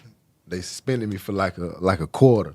You feel me? And then over the summer, it was this little bullshit came out with TMZ. I'm on TMZ for like 3 times. What happened? I'm turning up, bro. I'm turning up in the club. Me and Clowney, like our dogs, we was having our dogs around each other. They end up tussling. My dog ended up biting Clowney. That go on TMZ. And then the little truck situation, that made TMZ. So it was all at the So same all that shit was in 1 month. You feel me? And like Houston never had a player, like they was one of the 3 teams that never had a player make the news and nothing. No DUIs. I ain't had no DUI, nothing. But it was just TMZ. You know what I'm saying? Like I ain't getting no trouble, none of that with the law, but it was just TMZ. And then Man, your dog bit Clowney, man. yeah, he tried to break up the fight. He tried to break up the fight though, man. You know, when two dogs fighting, but you can't break up. You know what I'm saying? Yeah. You guys just pull tails. You know what I'm saying? But like, my dog was on his ass. But it wasn't even really like that. Was just like, you know how dogs get around each other. They playing, and then if one dog try one dog, then because our dogs used to be around each other all the time, like kicking it. You know what I'm saying? And then just, you know, one day, I think his dog trying to hunt my dog. Got on his ass. He's kind of trying to stop, you feel me? He tapped him, but he knew it was him. Then got back on him, but it was like a little small cut, so we had to rush him to the emergency room. And then we seen the officer. You know that shit was about to be bad. You got a fucking man, you feel me? overall pick, or he was the number one overall pick, bro. Oh, you Lord, feel me? Y'all done bit the Yeah, damn number you one. feel me? So, and that was right after the little TMZ shit of me throwing money. I'm just throwing money in the club. You feel me? Then they say me and Jarrell McGee spent $10,000. But I spent $300 that night, bro. They told my nigga spent $5,000. Like, man, y'all people crazy, bro. Like that go to show you, like, them people just they gonna try to do whatever they can, bro, to make a story. You feel me? But Let me like, ask you a question on something real quick. Deshaun Watson. yeah, The last, we see what's happened with him. He just got the suspension. yeah. They made it 11 games. He's had like all the accusations and all that is going on. Do you feel like that was something that, like, I've heard a lot of people who come out and said that the Houston Texans, like, basically sabotaged him when he said that he wanted out. Do you feel like that's a legit argument that since you've come from that franchise, or do you feel like Deshaun was out of pocket and he was doing too much? Excuse me. I feel like that can definitely be a legitimate case, you feel me, as far as they not wanting they program to just go to shits. Mm-hmm. He was the last of the Mohegans, you feel me? You got James Harden get up out of there. J.J. Watt get up out of there. I think a baseball player got up out of there too, right? Or something like that. And then Hop got up out of there. You getting everybody out of there, but he the last one. He your last hope. So I feel like it had to be some. You feel me to go with that, bro? Bro, it's Houston, bro. All right, bro, you the guy. You do not have to be doing all that.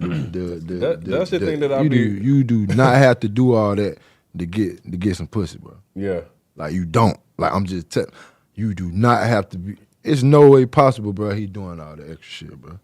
It's too easy. I'm just telling you, it's too easy, bro. I'm just being real. Like I'm like, bro.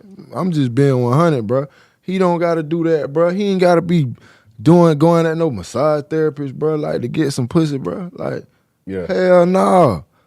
It's probably some weird people in the world that want to do that shit, but I don't see him like that, bro. Yeah. I can't put my finger on that, bro. To be the type of person the man is and how much success you got, you know what I'm saying? And you in Houston, bro. Come on, bro. You ain't gotta do all that. That ain't it, bro. That's why I feel like for sure, bro. That had to be Houston, bro. That organization sideways, bro. Do you think the league is unfairly punishing him at this point because obviously he couldn't play all of last year? Yeah. And they didn't call it a suspension, but it was a suspension, right? Yeah, it was a suspension. You was suspended, man, for basically 2 years. I mean, it's other people that did other stuff. You feel me? I ain't gotta say no name. But you feel me? You done had other people on camera with doing stuff, and they play the next week. Yeah. You feel me? Like, so, like, man, they do, you know what I'm saying? They definitely doing them dirty. But, you got to be, it's a sensitive topic. Yeah, because, you know what I'm saying? You got women involved. Yeah. So, you know what I'm saying? You got to do your due diligence in making the women feel safe and setting an example. But I feel like you already set the example. Right. And you played all last year. Right. Now you trying to take his money, and it's 2 seasons. You know what I'm saying? Like, so, and then if the evidence come out that if he ain't do it, what we suspending him for? Right. You know what I'm saying? So it's like, I think it's a lot going on with that. It's unfair treatment. But I feel at the end of the day, if he do what he need to do mentally, and he look at the bright side of this and he know his own truth, he'll come out way better than what he came in before. HBCUs, you got Prime Time right now. Yep. That's my guy. He's really got Jackson State, really getting a lot of attention. I played at Winston-Salem State University, so I'm an HBCU guy. Mm-hmm. I know a lot of people don't really respect HBCUs because there's no money behind the programs. And I asked this to a couple guys on previous episodes. Would you let your children go to a HBCU? If so, why or why not? Yeah, because I'm going to be the coach on one of them. And then I'm going to do just like prime time, Eddie George, them boys do. And my mama in the Hall of Fame at the HBCU. So, hell yeah. Because by the time my kids get up there, it's going to, Prime go change the culture. He already changing the culture. Right. You feel me? Just had the number one player in the nation. You feel me? So I feel like, imagine 5 years from now, what Jackson State or Eddie George, what school I forgot Eddie George got, what school he at, but imagine how many more people gonna follow that trend. Yeah. And it's gonna be common. It's gonna be a common deal. So I'm like, hell yeah, my people, I definitely let my kids do. So, obviously, like, I know ain't no way in the hell you would have not went to South Carolina to go to a HBCU. Right. In the times that Back then, yeah. Cause you want to play on TV, Yep. But you go to Jackson State, you gonna play on TV. Right. You know what I'm saying? So those opportunities are now coming. They coming. They Yeah. on the way. Yeah. So that's one of the things I always tell people is, like, for me personally, man, playing at a HBCU, I feel like it helped me back. Mm-hmm. When it came to being able to say, hey, who's his level of competition, it was always a knock. Like, no matter what my numbers were, no matter how good I played, pro day, those numbers, the main thing would always be who did you play against? Right. I think that's going to always be a challenge until HBCUs are playing against D1 top tier talent. For sure. Because the knock is always going to be, who are you playing against? Right. And that's one of the biggest things for me is, like, looking back and I'm like, man, I know for me personally, bro, like, the numbers I put up, if I would have played at any D1 school, yeah, we rocking. Yeah, hey, I'm about to get guaranteed money coming out. For sure. Bro, I ran a 4.49 coming out at 235. I'm like, Slide. shit. I was running 41 and a half inch vertical. I'm like, shit. Bouncing. Yeah. And it was funny because when I came out, this was a year with John Vilma and all those guys, where the tweener back was a little bit, linebacker was more accepted, Yeah. And when I look at what I was like, man, if I could have played at even a Carolina or something like that, it would have gave you just that respect level of being able to say, hey, at least you played against D1 talent. Uh-huh. And that's the struggle for most HBCUs that I see right now is, yes, you are getting more attention, but having Prime is excellent because he is breaking a lot of barriers for guys. He's getting you on TV. He's getting the higher level recruits because, let's face it, who are the best players? It's typically us. Right. Outside of the quarterback position, right? Yep. And we can start arguing that at some point because you got Deshaun and a couple guys who are very, very, very elite. Outside of the quarterback position, our culture runs the game. We talk about run the game. You talk about running back, wide receiver, corner, safety. All the main positions, linebacker, you typically see dominated by black athletes. Man, we got every position, man. We got the best. So why is it not more of us going to black colleges, and how long does it take for that trend of just going to Alabama or South Carolina because that's what's on TV and they're gonna give you the money? Because, bro, like, let's keep it a buck. I remember going into, I went to V-Tech for a visit. They had Mike Vick there. Mm-hmm. Man, I go in that bitch and they got the plates on the, they got the Olympic weights with the orange and the everything, like, it's all pretty. Look good. I go to Winston-Salem and that bitch got, it looked like nothing. Like it's nothing, and it's like you like a garage weight room. Exactly what it was like, and that's what most of the HBCUs are competing against is teams. I mean, these organizations that got millions of dollars behind them. Right. They got real facilities. They got real training programs.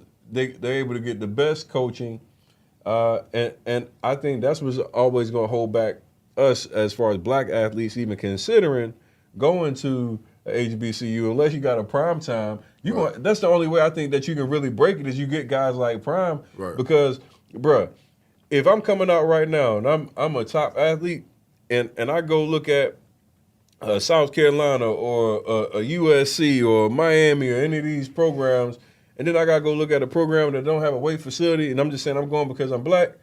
Shit. It's gonna be tough. Shit. Like, yeah, It'll bro. definitely Like, be tough. because you're making business decisions at this point. Like, Right. every decision is going to be like, hey, where you going to be I'm helping trying to yourself get go to the league? To the league. Yeah. You know what I'm saying? And I think, like you said, like it's gonna need a lot of people in the prime time, like caliber to keep following the lead. You know what I'm saying? Because that's the only way. And then, like, as he keep doing what he doing, Eddie George, they keep doing what they doing. I feel like it's gonna keep picking up. And I feel like, man, 5-10 years from now, it should be a movement, and they should have enough money to be able to fund these weight rooms or fund the fields, because there ain't nothing like a black college like pep rally. Man, the experience is You know nothing. what I'm Man, going to Winston-Salem, bro.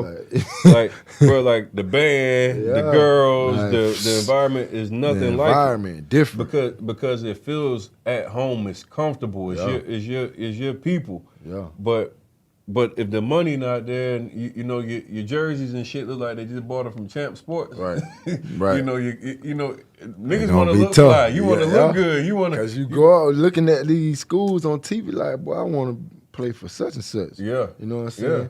But it's going to take to it like, it might be a kid now that's looking on TV from Mississippi that's like, but I want to play for Jackson State because you see him on TV now. Mm-hmm. You know what I'm saying? So I feel like if we keep that going, we're going to have a little more.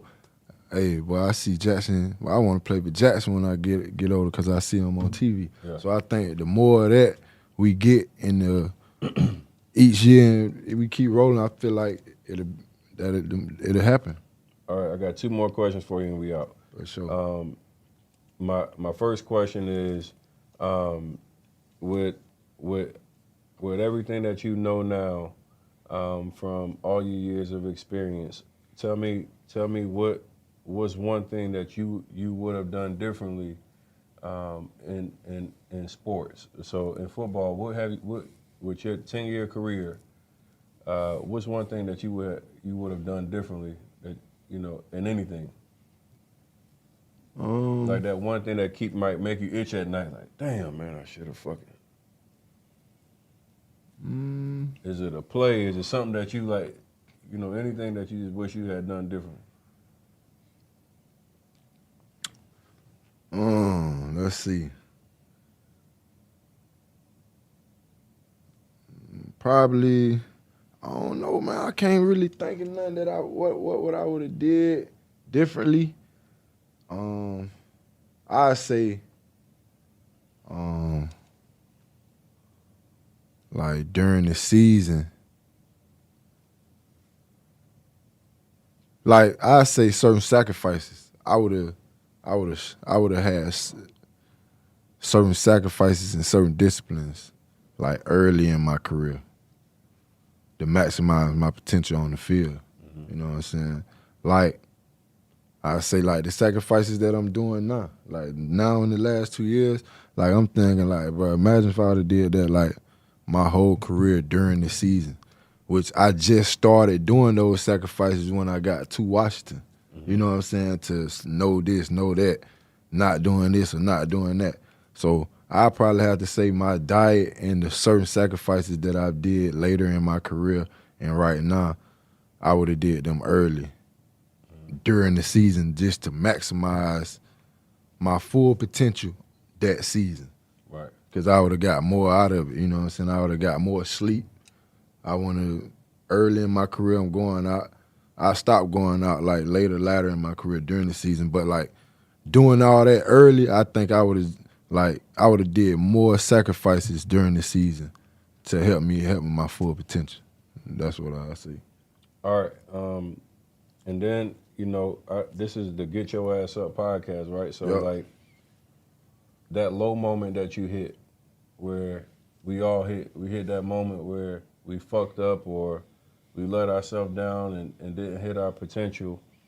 What did you do to keep yourself going and whatever that low moment was, because we all come in life where we're gonna have a challenge or an obstacle or a situation that is like, oh man, I done fucked up, and everybody talking about you or saying something like, what do you do in that time to get your ass up and to stay going? Man, you gotta reach out to the people that you really love, for one. You gotta reach out to them, you gotta talk to them, and you gotta get therapy. That's what I did. I got therapy and I read. You feel me? I had a couple books that I was reading. I got this therapist that I was seeing every week, you know what I'm saying? And then, because I was able to express what I'm feeling, you know what I'm saying? If you ain't really expressing what you feeling to somebody that don't judge you about it, you gonna bottle it up, and it's gonna always come back and hunt you when you least expect it, you know what I'm saying, or when you don't need it to hunt you, you know what I'm saying? So that was big for me, you know what I'm saying, because you need to talk about whatever you're going through, and I think therapy was big for me, being able to express, get it out, let it out, vent about it, you know what I'm saying, and then reading, you know, just giving you knowledge, you know what I'm saying? Like, reading is everything, you know what I'm saying? Knowledge is, you know, applied knowledge is power, you know what I'm saying? So you don't get that knowledge from the book, you ain't go really, you know what I'm saying? So I think those two things that helped me a lot. And you know, I'm a God-fearing man, so I stay prayed up, bro. So those three things right there. That's what's up, man. Hey, yo, you been on the Get Your Ass Up podcast, man. I'm here with my boy DJ Swearinger, man. This is one of my favorite football players, man, in the last few years, man. I'm talking about established dominance. For sure. For sure. When you have certain players, man, I'm telling you, like, when I saw you just in the gym, I was like, damn, I really rock with DJ, bro. Like, I watched your career, and like, my homies even tell you, man, I love a physical playing defensive player, man. For sure. And you set tempo, you play with passion, and always respect that, man. Like, you know, first and foremost, somebody need to be calling this man and putting him on their damn team. For sure. He needs to be in camp somewhere right now. He needs to be in somebody's training camp getting ready for the season, because there's a lot of trash out there on them fields, and y'all need to stop playing with my man, because you need that type of presence in your locker room. Washington, y'all dropped the ball. Y'all fucked my man over. There's a lot of fans that feel exactly the same way. Sure. You got a lot of love in D.C. I know that for sure, man. When Most I still definitely. go through I look at, like, on Twitter, I follow a lot of the Redskins, like, timeline, man, and I always see a tweet or something come up and it'll show you, you know, leading. Right. And people really respect you for that, man. So I'm talking about, I think even like last week I saw somebody had put like a whole little montage up of you playing. For sure. You got a lot of love in D.C., man. Mad respect. Appreciate your time. For sure. This went by. This was an hour and Appreciate 50 minutes. I didn't even feel like I was talking to you that long. Right.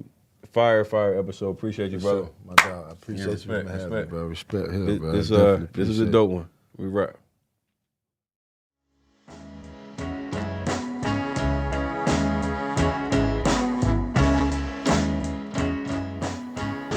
That's a wrap for today's episode of the Get Your Ass Up podcast. Thank you so much for joining me in this journey of learning, growth, and self-improvement. I hope you found value in our discussion and feel inspired to apply the insights we've shared to your own life. If you enjoyed the show, please don't forget to subscribe, leave a 5-star review, and share it with your friends and family. We're committed to providing you valuable content to our listeners, and your support continues to help the growth, and I want to over-deliver on that promise. I'm your host, Tony the Close, and I want to remind you to never stop striving for greatness. Keep pushing yourself. Never give up. And remember that we're all in this together. Stay tuned for more empowering episodes continuing our way to success. Until next time, keep moving forward, and remember, get your ass up and make that shit happen.